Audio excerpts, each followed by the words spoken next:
നമസ്കാരം. ഇന്ന് ചക്കക്കുരു ഉണക്കമുള്ളനും കൂടി തേങ്ങ അരച്ച് കറി വെക്കാം ചോറിന് കൂട്ടാൻ വേണ്ടി.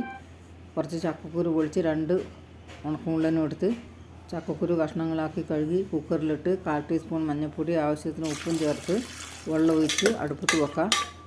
ഉണക്കമുള്ളൻ വെള്ളത്തിലിട്ടിട്ടുണ്ട്. ഒരുപാട് തേങ്ങ ജാറിലിട്ട് 1/4 ടീസ്പൂൺ മഞ്ഞൾപ്പൊടിയും ചേർത്ത് വെള്ളം ഒഴിച്ച് അരച്ചെടുത്ത് പിന്നെ കുക്കർ തുറന്ന് ചക്കക്കുരു നല്ലപോലെ വെന്തിട്ടുണ്ട്. ഒന്ന് ഉടച്ചു കൊടുക്കുക. ചട്ടിയിലേക്ക് ഒഴിച്ച് കൊടുക്കുക.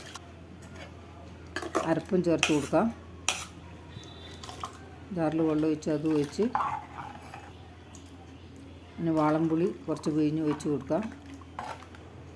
കുറച്ച് കരിവേപ്പില, 2 പച്ചമുളക് കീറിയത് ഇട്ട് 1/2 ടേബിൾ സ്പൂൺ എരിവുള്ള മുളക് പൊടിയാണ് അത് ഇട്ട് അടുപ്പത്ത് വെച്ച് ഒന്ന് അടച്ച് വെക്കാം.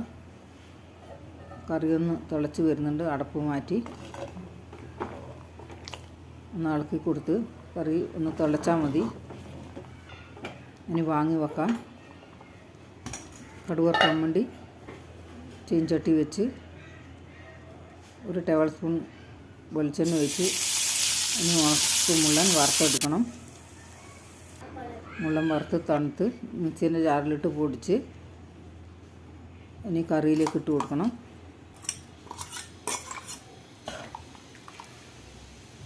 ഒന്ന് ഇളക്കി ഇനി ഉപ്പിട്ടിട്ടില്ല, ഉപ്പിട്ട് കൊടുക്കാം. ഒന്ന് അടച്ച് വെക്കാം. ഇനി ചീൻചട്ടിയിൽ വെളിച്ചെണ്ണ ഒഴിച്ച് 1/4 ടീസ്പൂൺ കടുക് ഇട്ട് കടുക് പൊട്ടി കറിയിലേക്ക് ഒഴിച്ച് കൊടുത്ത് ഇതുപോലെ കറി ഉണ്ടാക്കാത്തവരുണ്ടാക്കി നോക്ക്. നല്ല സൂപ്പറാണ്.